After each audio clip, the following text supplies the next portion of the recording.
Voilà, chers internautes, aujourd'hui nous sommes au Lac Rose tey dañoo ñëw fii ngir def benn visite spéciale won leen li nga xamante ni bi rek moom mooy la situation actuelle du Lac Rose. Gis ngeen nag ndox bi ni mu mel rosul comme ni ñu koy xalaatee wala ni ñu koy faral di waxtaanee ci réseaux sociaux yi ci télévision yi donc tey li ñu fiy ñëw rek mooy def benn découverte won leen dëgg-dëgg la réalité dinañu demande nag l'avis des guides touristiques, l'avis des acteurs ak ñi nga xamante ne aussi ñooy les visiteurs. Comme ça, ils vont parler naka la ñu gisee loolu Lac Rose. Reportage avec Fatima Ba.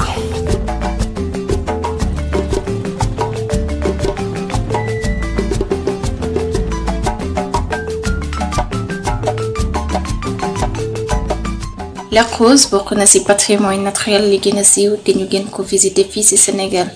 bu ñu moytuwul dinañu ko ñàkk ci at yu néew ginnaaw wàññi teg taw yi ci at yi weesu. En fait xam nga lac bi moom ni mu doon doxee boo ko jëlee d'une manière globale sax na tourisme au Sénégal doxeetu ko noonu parce que tourisme si boppam moo sooxandi moom moo amatul li mu doon amee bu njëkk donc su fekkee tamit lac bi dafay jot maanaam coût boobu maanaam li tax tourisme bi manqué loolu tamit day uytaat am si lac bi mais nag Lac Rose particularité mooy waroon na gën a mën a am ay touristes mais sur tourisme local yi tourisme li nga xam ni mooy sénégalais yi ñëw di visiter le Lac Rose à travers sa curiosité loolu nag bu fekkee dafay commencer di ndax saay dafa am ñaari phénomènes yu koy indi benn bi mooy wàllu ñàkk def infrastructure yoo xamante ni état bi wala commune bi def nañ ko au niveau du lac muy ay des parcs attractions wala des parcs d'aménagement yoo xamante ni au-delà de la couleur rose au-delà de l'environnement du lac nit ñi dina am fu ñuy féexloo gis nga comme banc yu mel nii bu ñu ko amoon aux alentours du lac dina nekk loo xamante ni dina def plaisir nit ñi ñu ñëw au niveau du Lac Rose di fa mën def seen activité.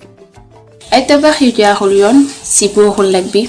ak dëkkuwaay yu bees yi nekk ci Kër Massar Bambilor Sangalkam ak Niack bokk na ci li yàq bi lee sit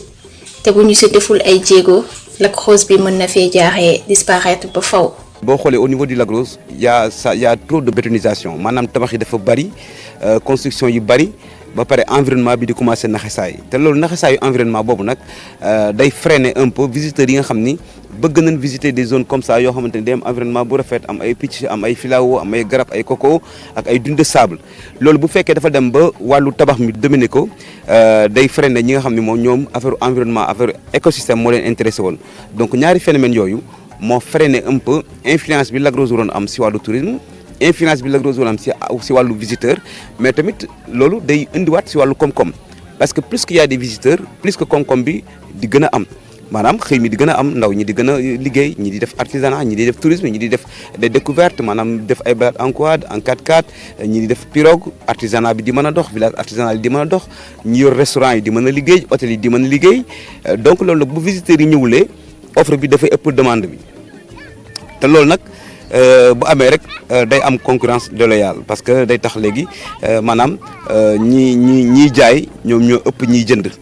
te loolu bu amee si bërëb des fois day compliqué pour que ku nekk mën a trouver gagne-pain maanaam kii xëy mën a am lu mu suturaal lu mu liggéeyee. kaaraange Lac Rose doon tey lu war a yitteel askan wi yëpp jiite l'association Aar Lac Rose di ci woo bépp autorité. loolu sax daanaka yàgg nañ koy wax parce que fekk tolloog fukki at ak juróom nii ñu ngi alerter autorités yi parce que foo xamante ni dañ la woon 32 kilomètres carrés la mu dem ba nekk 28 kilomètres carrés mu dem ba nekk 8 kilomètres carrés loolu tiitaange mën lu weesu loolu parce que looy gis sa bët jaxran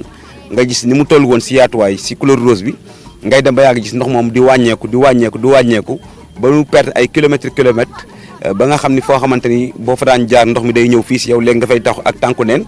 cela veut dire que ak càggante mu ngi si autorités yi ak càggante mu ngi si population bi nga xam ni ñoom am na ñu soo xamante ni conscient wuñu si problème bi loolu naturellement day tiital askan wi si Lac Rose mën nañ ko perdre un jour sans ñu rendre si compte te loolu nag doomu aadama moo mel noonu surtout sénégalais tant que yëf yi demul ba ni këndëng rek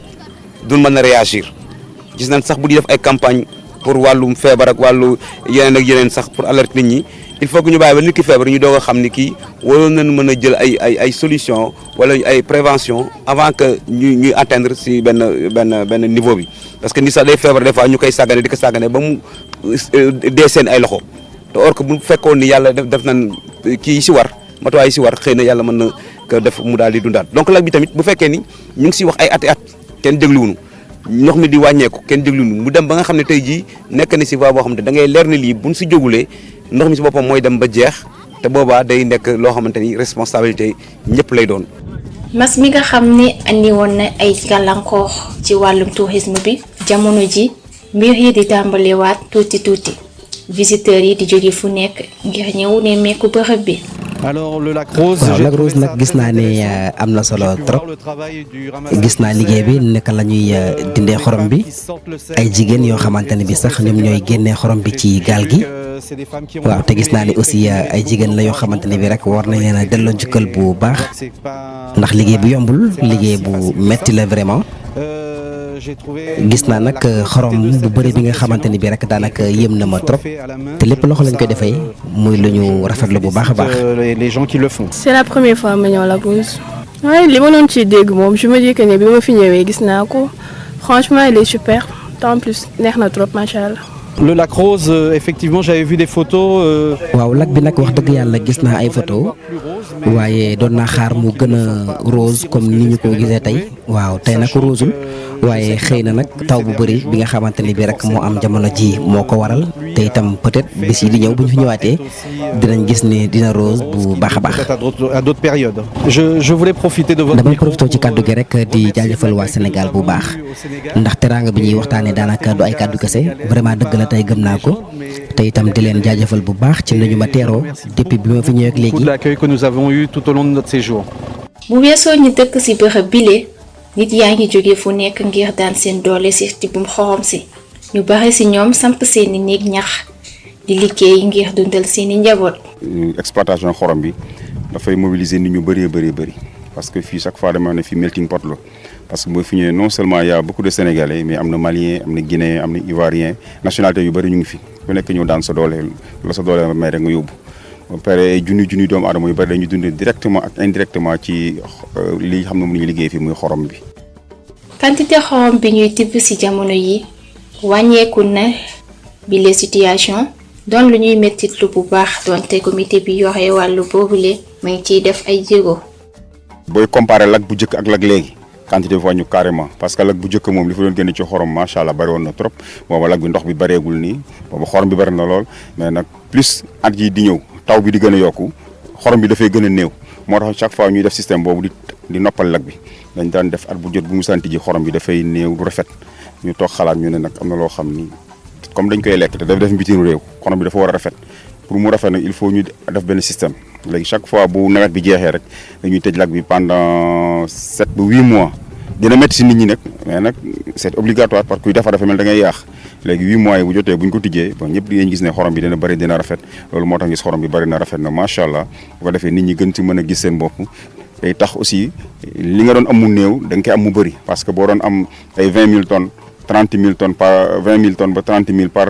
at pour nga jot atteindre sa dafay jafe mais présentement mën nga pousse ba presque 40 000 tonnes de sel par an mën nga ko am kon boog loolu tëj bi ak organisation bi am na ci solo lool si liggéeyu xorom bi. su weesoo Ndakaaru ak li ko wër taw bi daal dina andi itam ay jafe-jafe fii ci Lac Rose ndoxu taw bi ñuy sotti ci lac bi di juuxal askan wi ay jafe-jafe. jën moo fi amoon ñu xëy rek moom xorom yàlla mi fi andi xorom mën na xëy rek mu andi fi leneen wala mu jékki-jékki bon xorom bi jeex ñaanu ñu ko yàlla mais nag bon ressource naturelle la bul xam parce que déjà li xew ren nii xam ne musu fi am ci andi na tiitaange bu bëree bëri parce que lac dëgg la canal bi ngay gis nii mu dugg ci lac bi lu fi yàgg la. xorom bi ndox mi da daan jógee Diass jaar Sangalkam ñëw fi dugg c'est la voie naturelle ko kenn mënu ko bañ mais ren dañ ci bëgg doole leneen loo xam ni loolu musiba lay indi muy lan ñu pomper ay ndox yoo xam ne dafay jóge ay Kounoune def jonction bi entre ndox yu jógee Kounoune ak ay comment dirais-je ay cité Bamba Guissé yooyu boole ko ak ndox bi doon jógee Diass bu ko indi fii ci Lac Rose ça pose problème léegi ñoom dañ si ni ñu gisee ñoom dañ bëgg a transformer le lac en bassin de rétention bëgg ko transformer en déversoir kooku moom non seulement benn y a un volet sanitaire boo xam ne faut négliger parce que xorom ndox biy ñëw mën na ko contrôler ndoxu force nga ci lépp ngi ci c'est un problème te xorom bi dañ koy lekk kon boobu état war na prêter attention bu baax a baax ci loolu. deuxièmement fii mën na nekk bassin de rétention parce que pour nga am xorom am coloration rose il faut un certain niveau d'eau boo ko dépassé da ngeen di problème lii du problème waa xorom si kese dafay dem ba dafay laal tourisme bi parce que ni ñu bëgg a jël Ndakaaru yëpp andi ko fi ci lac bi non le tourisme va disparaître le sel va disparaître et ñi fi doon liggéey nan la ñuy def c'est un problème parce que gis nga fii cratère bi mu posé dagg nii mosu ko dagg parce que gën kaa bëri daan jël 3 mètres mais ren jël na presque 15 mètres ce qui veut dire que dañ ci boole yeneen ndox yu si bokkul mooy ndox yi nga gis foofu ci école bi nekk foofu xam nga école Aliou Sall la xaw ma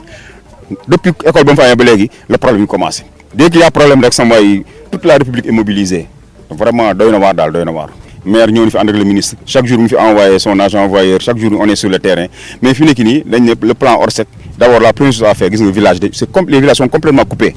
te boo avant-hier wala dañ ne woon bu ñu xëyee dañu comme kii ce plan Orsec dañ dem wax la ñu andi ay bus yoo xam ne dañ mën ko teg ndox bi mën a couler bu ko defee ñu tali si kaw nit ñi mën a jàll mais boobu ba léegi c'est le statu quo gisuñu dara. tiitaange jutu ci ñi di guide touristique yi jaaykatu objet d'art yi ak ñii di liggéey ci xorom si yooyu la liggéeykat di ragal ñàkk seeni liggéey bu ñu aarul bi les secteurs d'activité ñu jàpp ni li koy waxal mooy ndoxu taw bi ñu versé ci biir lac bi ak dëkkuwaay yi ñuy tabax ci wet gi